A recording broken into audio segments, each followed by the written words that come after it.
Welcome to the Essential Geopolitics podcast from Stratfor, part of the RAIN network. I'm Emily Donahue. In this podcast, I'm speaking with Sim Tack, a global analyst for Stratfor, who's been tracking China's military buildup along its border with India. Sim, welcome. Thank you for having me.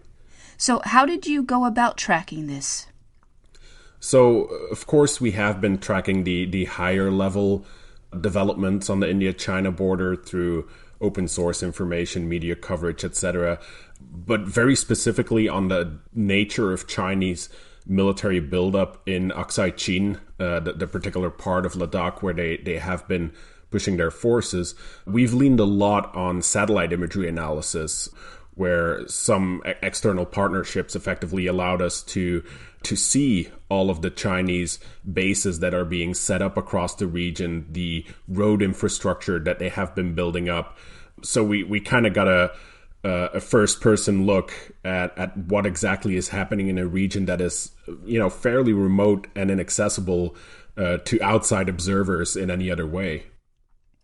So what exactly has happened and what's behind the ongoing India-China border dispute?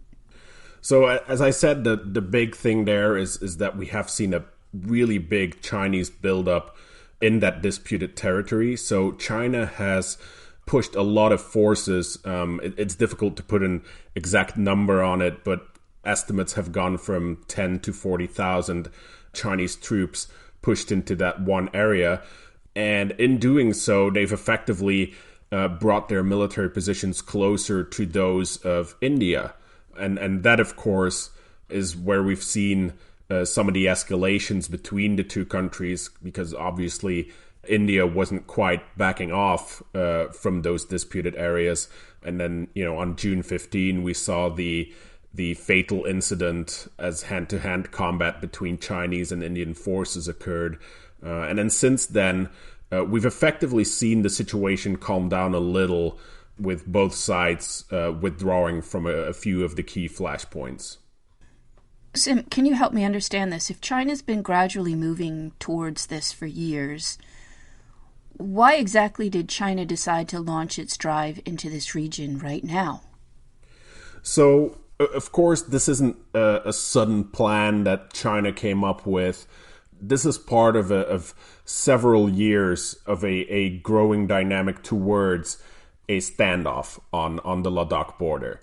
Effectively, there have been previous escalations. The biggest one, of course, is the 1962 border war between China and India. And that's the one that established the kind of vague territorial control that exists until today.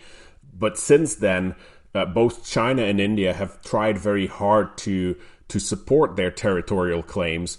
And they've been building road infrastructure, bridges, based on the idea that if you have the infrastructure to move around in this area, you effectively control it. And one of the potential triggers for China's current operations in Ladakh might have been their perception that some of those Indian constructions of roads and bridges, particularly close to the line of actual control, might have threatened Chinese claims. Now, that's one potential element leading into the why now. But in addition to that, of course, the world has been dealing with the COVID-19 pandemic. And there are some hints that the Indian problems in dealing with the COVID-19 crisis had distracted or weakened it, or perhaps China has simply perceived India to be weakened at that time, leading them to see a moment of opportunity that they tried to seize. You mentioned that there were negotiations and withdrawals earlier. What's the current status on the border?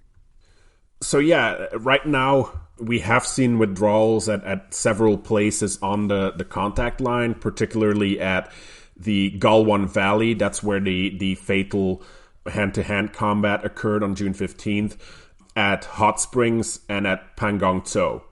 So those withdrawals happened after the immediate negotiations following the fatal incident, and those were essentially meant to limit the potential for further fighting of that nature to take place.